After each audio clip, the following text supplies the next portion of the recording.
I'll restate it for the microphone for those that are watching this online. Pantaleon, who is the Graduate Affairs Director of the Student Senate, asked each of the candidates to identify the needs of graduate students on the University of Kansas campus, as well as strategies that they would adopt to address those needs. Is that correct? Yes. Okay. And this question will go first to Morgan. Thank you for the question. I have worked closely with Pantaleon this year. We are both on executive staff, and one issue that we have run into time and time again is that there is such a disconnect between graduate students and undergraduate students. A lot of that plays into the fact that West Campus and campus are disconnected just in terms of distance. We have tried outreach, we have tried marketing, we have tried all sorts of things, and these are things that we will continue to attempt and continue to try to combat and to make graduate students feel welcome, even on Jayhawk Boulevard. One way that we're doing this in terms of Grow KU is really looking deeply at a non-traditional student resource center, which we have expanded into the graduate community because we have gotten such great results from the graduate community as well. Right now, there's a non-traditional student center in the Burge Union, which I don't know if anyone's been to the Burge Union lately, probably not, because it is kind of disconnected. As Miranda was saying earlier, non-traditional students make up about 25% of the student population minimally, as well as graduate students who drive into campus every single day, and they don't have a place to congregate. They don't have a place to hang out. They don't have a place to call their own right now. What we want to do is kind of create a home away from home environment for these students with lockers, with charging stations, with vending machines, with places to hang out, a lounge area where they can say, this is my home away from home. Additionally, touching back on the mental health platform, a lot of graduate students have indicated that they have had mental wellness issues, whether that be the lack of sleep, whether that be the lack of dollars that they receive, especially right now in the graduate community. There's such an inconspicuousy with graduate student loan rates. There are issues with maximum hours graduate students can work per week. These are things that we are working on and continuing these conversations that we've begun this year into next year to make sure that graduate students are represented on our campus. Okay, next to speak will be Kevin. Thank you, Ponta. By the way, you do a fantastic job this year. Well, really the only experience I've had with graduate students is they've been my teachers most of my classes, and my experience is that they're very hardworking, honest people that really ask what they try to get what you want, to make you learn about anything that the subject is pertaining to, and like I want to help compensate. We've talked about this earlier in Student Senate this year that graduate students that teach work a lot, and I think it's 30 hours. Correct me if I'm wrong, that they get paid, but they usually work longer than that. And the thing is, I don't know, I think it's with administration. I would have to take it up with administration to figure out how we can go about finding a better way to compensate all the hard work that graduate students / teachers do for all of us undergrads, and basically fight for their right to have a quality of life on campus. And Mackenzie. So I would say, from what I've noticed, especially this year, there are three main problems facing graduate students. The first is that with the hour restrictions on how much they can work while they're going to school, most of them are actually living below the federal poverty line. Two, they need more opportunities to travel for conferences, to present their research, to get their name out there, for not only networking opportunities, but just also to put KU on the map.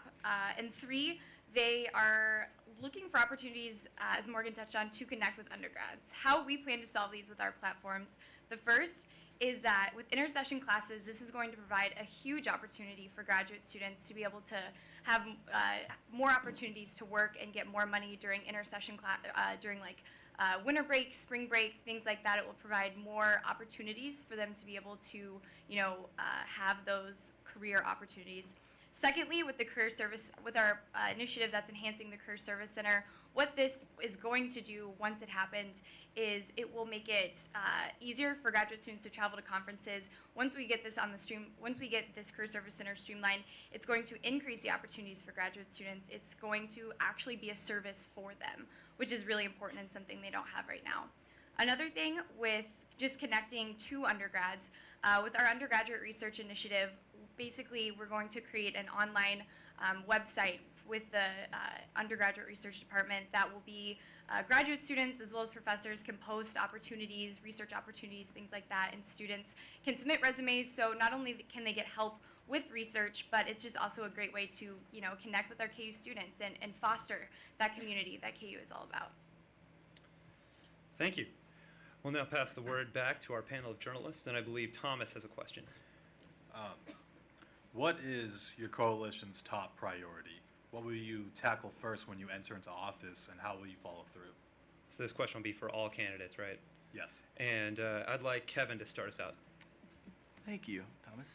Well, there's a couple things I'd like to say. As you guys know, I'm an architectural studies major. If you didn't, then you know now.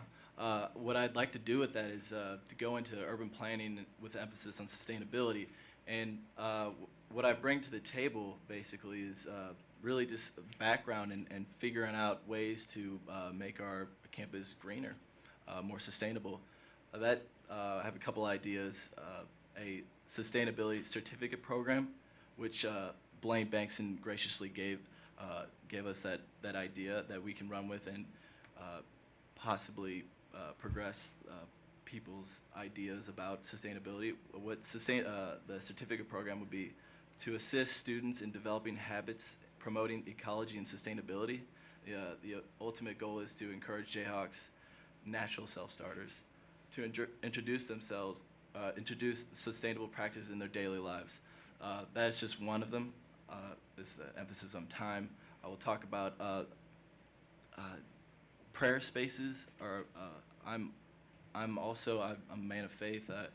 I'm Catholic, and I think that is a very pressing need that we're such a diverse campus, and we don't have any prayer spaces on campus that people of different backgrounds from different countries don't have a spot to reflect or pray. My running mate, Sarah Neese, is a Muslim, and she has to go back to Wichita and pray every day, which I can't believe she does that. That's amazing. Yeah. And I like to help create more spaces in existing buildings. Next will be Morgan. Once we are elected into the Student Senate offices, the first thing that we'd like to tackle is creating the Student Body Equity Coordinator position on the executive staff of Student Senate, truthfully, logistically, and making sure that they are squared away for the year and that this person knows kind of what their goals and their responsibilities are moving forward throughout the year.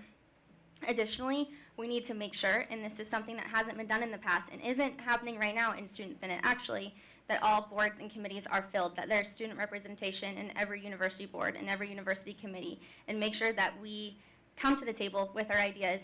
We're loud about our opinions, and we let the university know kind of what students need. Additionally, I think that student organization collaboration needs to happen day one, right when we walk into the office. We need to make sure that all of our student orgs are on the same page, that we're willing to work together, kind of even sit down with our calendars and map out the year so that we're not overbooking, so that we can book our events together, so that walking down the halls in Silk and in the union, especially on the 4th floor, I think is where all the union rats kind of congregate typically, and a lot of us are them, so I think we can all kind of resonate with that.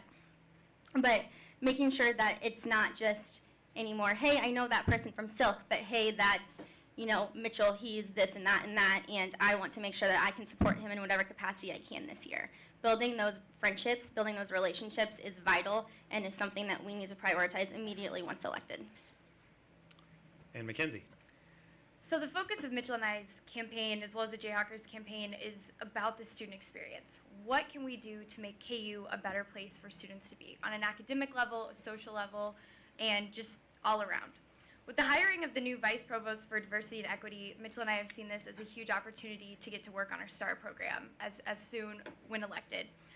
We are very passionate about the student experience. As I mentioned, I am a former Hockling tutor, so I know what it's like to tutor these, first generation college students who come in, and it's difficult, it's hard. And so we really want to make sure that it's easy for these students to come in, that when they're transitioning, that they can do it smoothly,